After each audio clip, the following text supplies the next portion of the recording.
Si te pidieran dibujar un ángel, casi seguro dibujarías una figura humana con alas blancas y una túnica. El problema es que esa imagen no aparece ni una sola vez en la Biblia. Ni una. Por lo tanto, hay una pregunta incómoda que casi nadie se hace: si no son así, ¿qué son realmente? Y por lo cual hoy vamos a hacer algo que pocos canales hacen completo: vamos a ordenar, nivel por nivel, todo lo que la Biblia canónica dice sobre los ángeles, y luego todo lo que los libros apócrifos, los que no entraron al canon, añaden, contradicen o se atreven a explicar. Sin opiniones impuestas, solo los textos, ordenados, para que tú decidas qué creer. Quédate, porque el nivel número 4 es el que casi nadie menciona, y es el más perturbador de todos. ¿Por qué hay niveles? La palabra ángel viene del griego ángelos, que simplemente significa mensajero.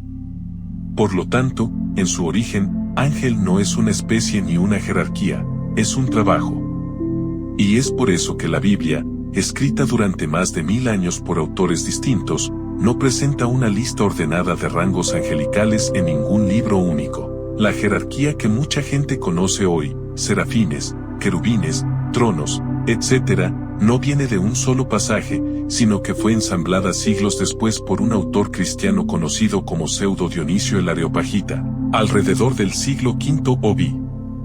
Por lo cual, lo que vamos a hacer es separar dos cosas que la cultura popular mezcla todo el tiempo: lo que dice el texto bíblico original, y lo que la tradición posterior organizó a partir de esos textos. Vamos en orden, de los más cercanos a Dios según la tradición, hacia abajo. Nivel 1, serafines. El único lugar de toda la Biblia donde aparece la palabra serafines en Isaías 6. El profeta describe una visión: seres con 6 alas, que se cubren el rostro y los pies, y vuelan alrededor de un trono repitiendo santo, santo, santo. Por lo tanto, todo lo que sabemos de los serafines bíblicos cabe en menos de 10 versículos. Y por lo cual es curioso que sean considerados el rango más alto, cuando apenas tienen una aparición documentada. La tradición judía posterior, en textos como el libro de Enoc, los describe con más detalle: seres de fuego puro, literalmente los ardientes, cuya función no es proteger ni guerrear, sino estar tan cerca de la presencia divina que su trabajo es, literalmente, no quemarse. Por lo tanto, el primer nivel angelical no es un ejército. Es una llama que canta.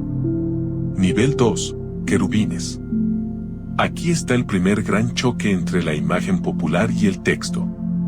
Cuando piensas en un querubín, piensas en un bebé regordete con alitas. Por lo tanto, prepárate, porque el querubín bíblico no tiene nada que ver con eso.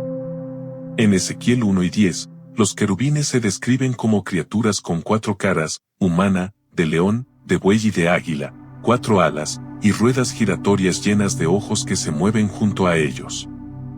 Y es por eso que muchos investigadores y autores modernos los han comparado, fuera de cualquier interpretación religiosa, con descripciones que suenan casi mecánicas para un lector contemporáneo. Su función bíblica principal no es cantar, sino custodiar. Están en la entrada del Edén después de la expulsión de Adán y Eva, y sus imágenes adornaban el arca de la alianza. Por lo tanto, el segundo nivel no es decorativo. Es un guardián con forma que ningún pintor renacentista se atrevió a copiar fielmente. Nivel 3, tronos.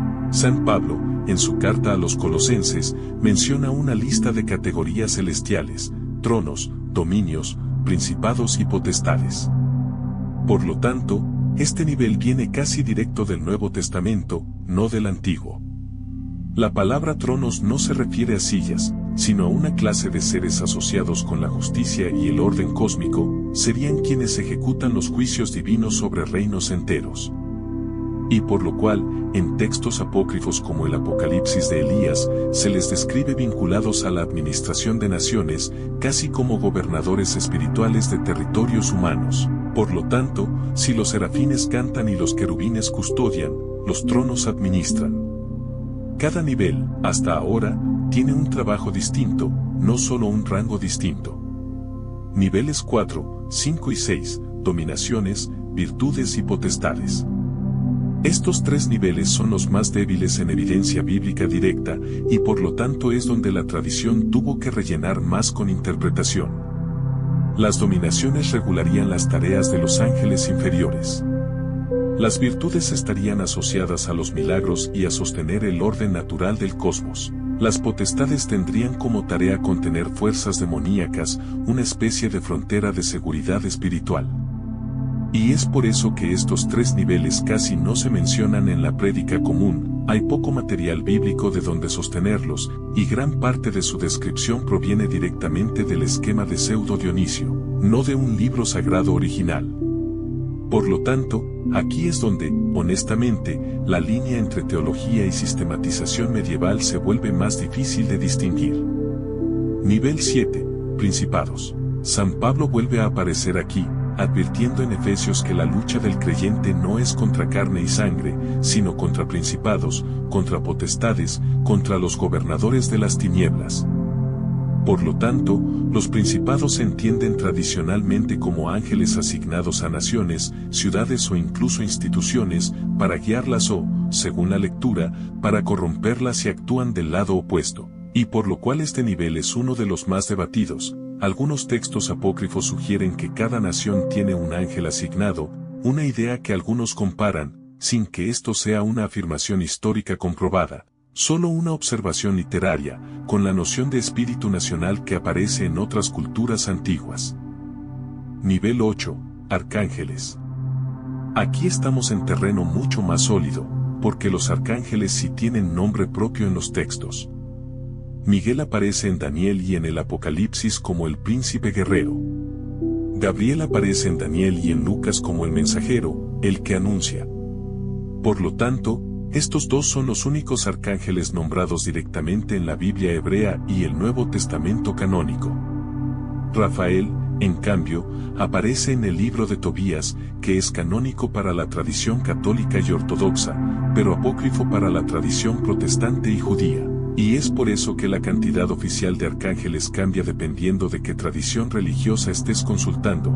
Algunas hablan de 3, otras de 7, incluyendo nombres como Uriel, Raguel, Sariel y Remiel, tomados directamente del libro de Enoc, un texto apócrifo que nunca entró al canon judío ni protestante, pero que sí es considerado escritura inspirada por la Iglesia Ortodoxa etíope.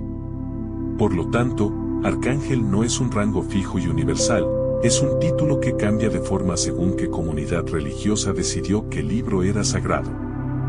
Nivel 9. Ángeles. El último nivel de la jerarquía tradicional es, paradójicamente, el más mencionado en todo el texto bíblico, los ángeles comunes, mensajeros sin nombre que aparecen cientos de veces, desde anunciar nacimientos hasta destruir ciudades.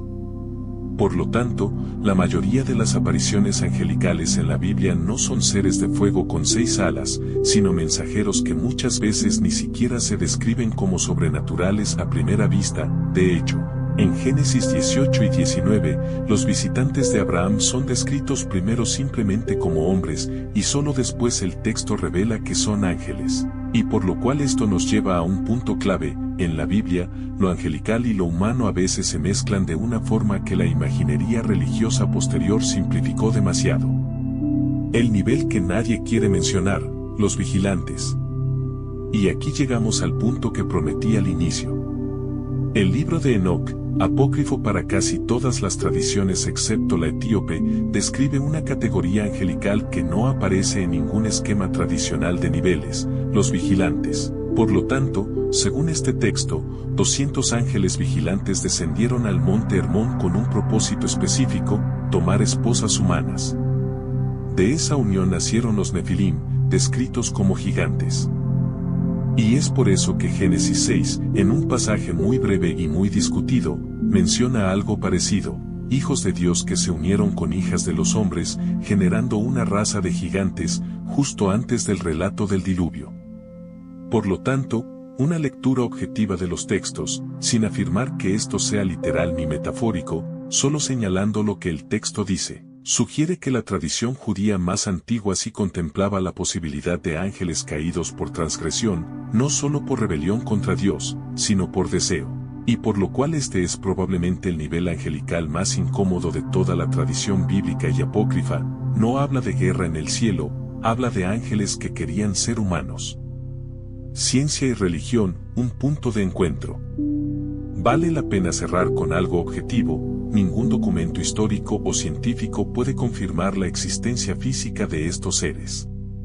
Por lo tanto, lo que sí podemos estudiar con evidencia es por qué casi todas las civilizaciones antiguas, desde Mesopotamia hasta Egipto, desarrollaron la idea de mensajeros intermedios entre lo humano y lo divino. Y es por eso que algunos psicólogos y neurocientíficos han estudiado experiencias místicas y visiones como fenómenos del cerebro bajo estrés extremo, ayuno o estados alterados de conciencia, sin que esto signifique automáticamente que invalide la experiencia espiritual de quien la vivió.